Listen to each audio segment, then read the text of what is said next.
be agreed to, and I give the call to the member for Higgins. I rise to speak to the motion moved by the member for Clark and acknowledge his long-standing interest in this matter and thank the member for Indi for her comments on his behalf.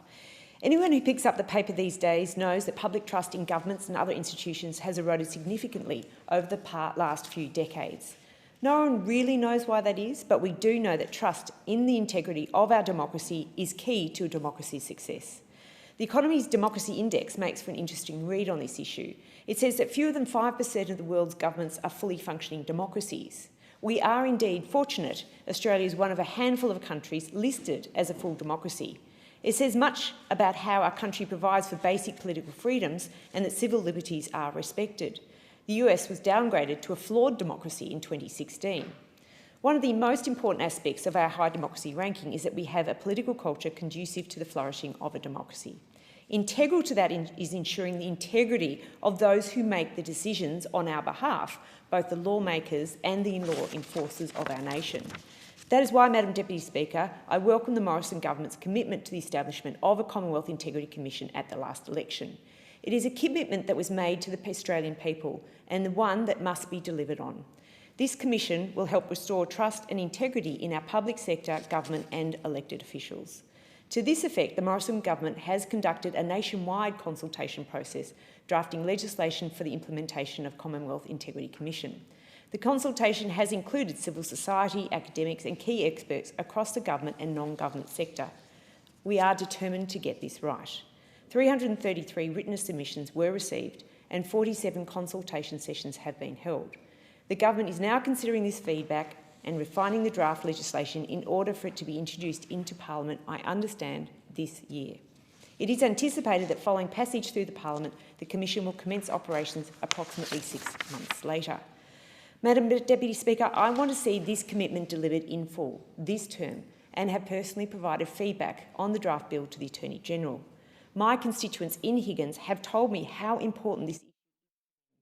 They also know how important this commitment is and understand the level of methodical and thorough consultation that is required to get this bill right. The Commonwealth Integrity Commission, I believe, should be able to initiate investigations. I also believe the definition of corruption and when referrals need to be made should be looked at more carefully so that there is clarity about when it is appropriate to initiate investigations. Madam Deputy Speaker, I note that in the draft bill, public officials and politicians are treated differently to law enforcement agencies. I want to see the gap between these entities either narrowed or even completely eliminated. But what I do not want to see, Madam Deputy Speaker, is for the Commonwealth Integrity Commission to become a politicised body, a body that could be weaponised against elected officials for political gain.